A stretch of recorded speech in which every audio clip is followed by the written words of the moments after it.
بسم اللہ الرحمن الرحیم۔ السلام علیکم دوستو امید ہے آپ سب خیریت سے ہوں گے۔ اللہ آپ سب کو ایسے ہی خوش رکھے۔ میرے والد کا نام شیورام بھگت تھا، والدہ کا نام شومی بائی تھا۔ میرا تعلق پنجاب کے راجپورہ ضلع پٹیالہ کے بھگت خاندان سے تھا۔ ہم لوگ 3 بہنیں تھے۔ میرے اللہ کو مجھ سے پیار تھا اور میرے رب نے کرم کیا کہ ایمان کی دولت سے نوازا اور کفر کو مجھ سے دور کیا، اور بظاہر مسلم عورت کی ستر پوشی میرے اسلام لانے کا سبب بنی۔ ہمارا گھرانہ غریب تھا۔ میری والدہ کی بہن کی شادی ایک بڑے گھرانے میں ہوئی۔ جب میری شادی ہوئی اس وقت میری عمر 20 سال تھی۔ میری خالہ نے سوچا کہ میری بھانجی بھی بڑے گھر میں آ جائے، اسی لیے انہوں نے اپنے دیور کے بیٹے سے، جو کہ CBI آفیسر تھے، میری شادی کرا دی۔ میری والدہ امیر غریب کے خوف کی وجہ سے شادی پر آمادہ نہ تھی۔ ایک طرح زبردستی شادی کرائی گئی۔ شادی کے بعد معلوم ہوا کہ جن سے میرا بندھن بندھا ہے وہ بے حد لاپرواہ اور شرابی ہیں۔ سسرال میں میرا حال تو نوکر سے بھی بدتر تھا اور میں کٹ پتلی کی طرح سسرال مائکے میں گھمائی جاتی۔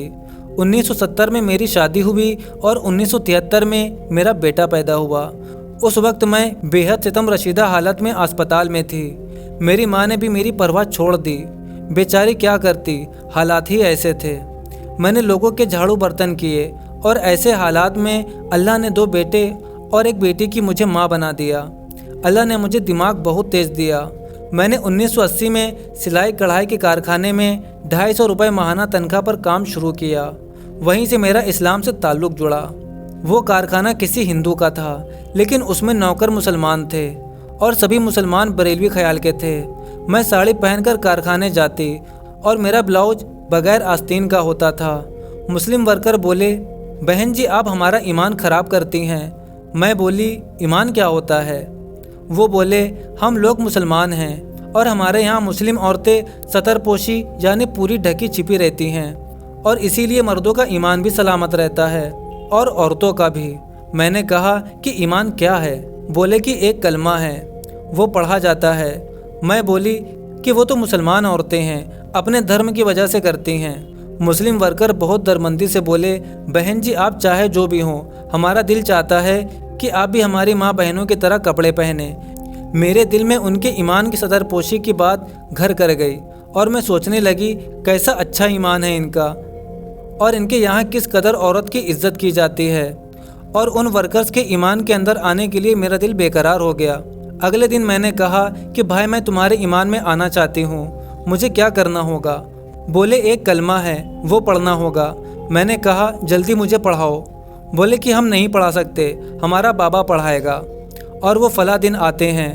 اب مجھے اس فلاں دن کا بے قراری سے انتظار رہنے لگا۔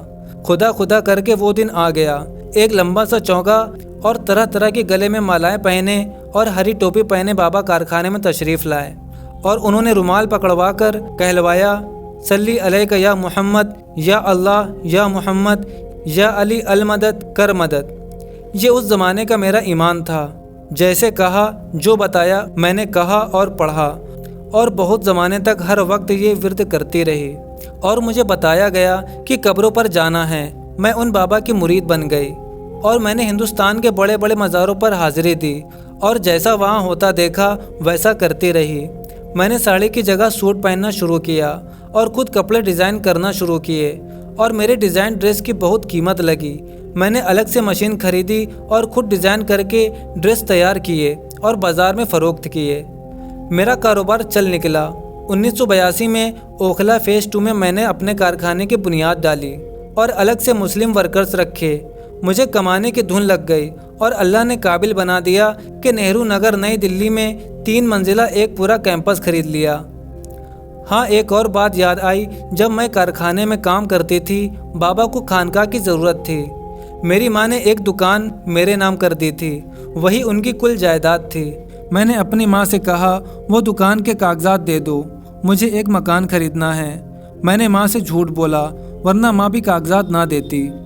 میں نے کاغذات لے کر وہ دکان اس زمانے میں 12,000 میں فروخت کر دی۔ 11,000 ان بابا کو خانقاہ کے لیے دیے، 1,000 خود رکھے۔ اس وقت سروس کرتی تھی، 250 روپے تنخواہ، 3 بچے اور خود، اور مکان کا کرایہ 1,000 کرایہ جمع کیا،